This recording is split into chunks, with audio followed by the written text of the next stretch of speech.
Hi అండి, welcome to my channel Parvathi. చూసారా మా పెద్దమ్మ పసుపు మొక్కలు చూపించాను కదా ఇందాక,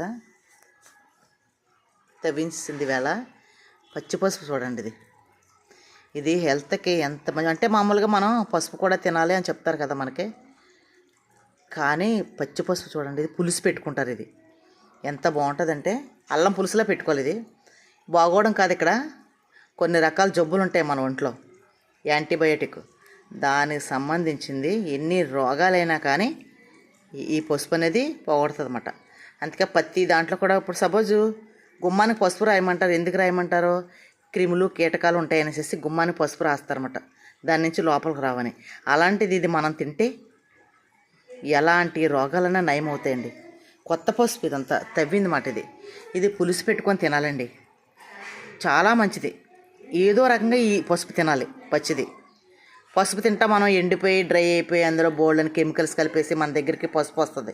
అలా కాకుండా డైరెక్ట్గా ఇప్పుడే భూమిలో పండింది ఇది పసుపు తింటే దేనికి మించిన ఆరోగ్యం ఇంకోటి లేదన్నమాట.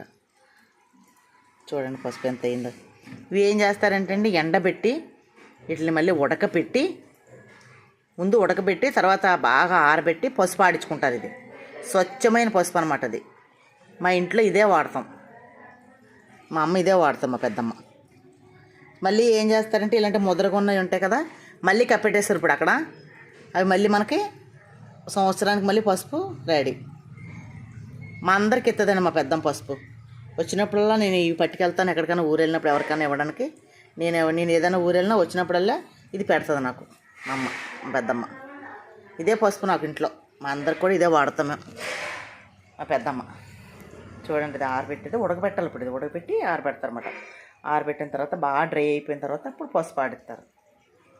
చూసారండి ఇంట్లో అదిగో మొక్కలు అక్కడ ఉండేవన్నీ తీసింది, పడిపోయిన మొక్కలు ఇవన్నీ కూడా దీని నుంచి వచ్చిన పసుపు. ఇప్పుడు మళ్ళీ ఆ దుంపలు కప్పెట్టేసింది, ఇవన్నీ కూడా తడి నీళ్ళు వేసాం కదా, అవంతా మళ్ళీ పసుపు రెడీ అయిపోద్ది. సంవత్సరానికి ఇంకో డబల్ అవుతుంది. మొన్నే తవ్వేశారు, 2 ట్రిప్పుల కింద తవ్వారు. ఒకసారి మళ్ళీ మధ్యలో నేను ఎవరికో పట్టుకెళ్ళాలంటే మళ్ళీ తవ్వి ఇచ్చింది అమ్మ.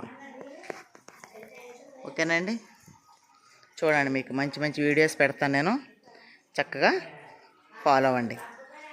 ఛానల్ మాత్రం సబ్స్క్రైబ్ చేసుకోండి, లైక్ చేయడం మర్చిపోవద్దు, షేర్ చేయండి. ఓకేనా, థ్యాంక్ యూ.